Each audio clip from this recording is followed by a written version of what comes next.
Audio article by the Common Constitutionalist entitled Congress Should Demand a Registry of Nationally Approved Words. A naughty word can get you into deep doo-doo these days. It may even get you banned for life, even if there is no proof you uttered it. Oh, I'm not speaking about George Carlin's famous 1972 skit, The 7 Words You Can Never Say on Television. Those by today's ever-devolving standards are relatively tame, and from what I've heard, at least 5 have made it into many an American's everyday vernacular.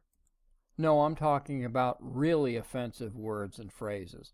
Words like the other F word, as in F-A-G, rhymes with gag, or the G word, as in G-A-Y, rhymes with hay. I guess we're allowed to say that one. But be aware to use it only to express something positive, for telling a classmate that their outfit looks so gay can and will get you suspended. Context is key. And then there is the granddaddy of them all, the N word. As we know, this is an especially caustic term. And I agree, it's an awful word which should never be used by anyone. But yet it is, and quite often. It's quite common to hear one black man use the N-word when speaking to another black man.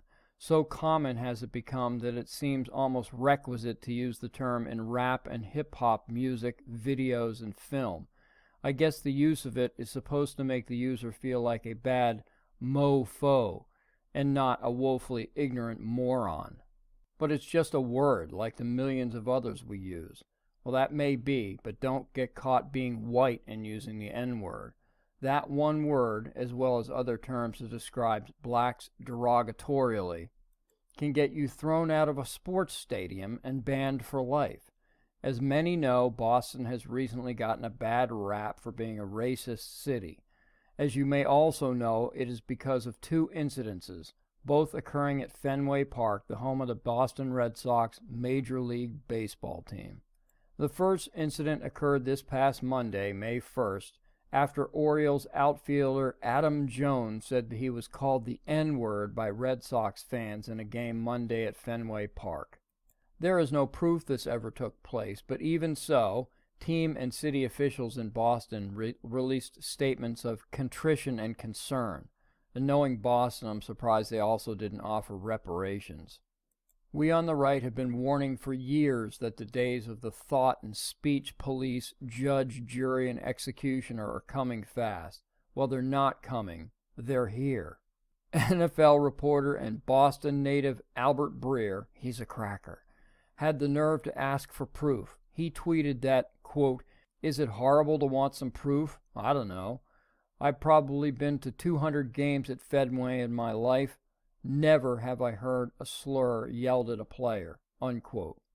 Red Sox great and Baseball Hall of Famer Curt Schilling basically echoed Breer's sentiment, although a bit more colorfully. Schilling said, quote, "I think this is somebody creating a situation. If somebody did say, we're going to see it and hear about it, and I would apologize to Adam Jones for doubting him, but until then, I think this is bull S," unquote. Funny that this is the same city who practically worships a black man, one of baseball's most famous and popular icons, the Red Sox own David Big Papi Ortiz.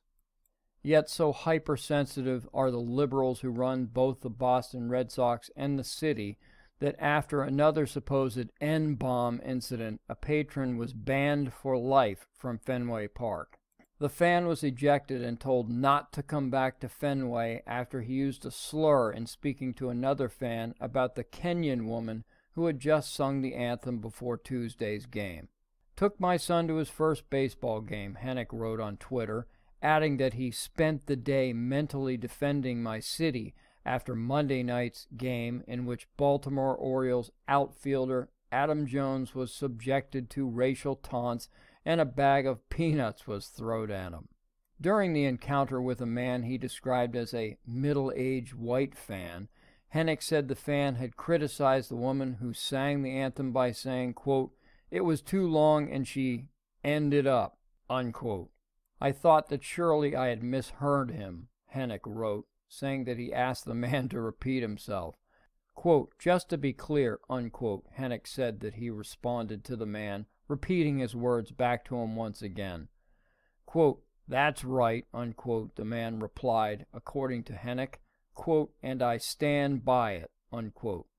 Hennick said he immediately found an usher and told him what had transpired. Well, isn't that nice and not a bit chilling? I'm not doubting that the guy said it, but so what if he did? Is this what you wish to teach your highly impressionable young son, that any time he feels offended by words, he can and should run to the authorities? Does the word snowflake strike a familiar note? Maybe it's high time the federal government got involved in this pandemic of offensive words and phrases. It's time for a national registry of approved and, more importantly, banned words, and whether the word is a non-indictable misdemeanor or felony. It may also be time to expand universal background checks to prevent further word violence, and to recognize and fund groups like the Coalition to Stop Word Violence, Moms Demand Action for Word Sense in America, and Every Town for Word Safety. Thanks for listening.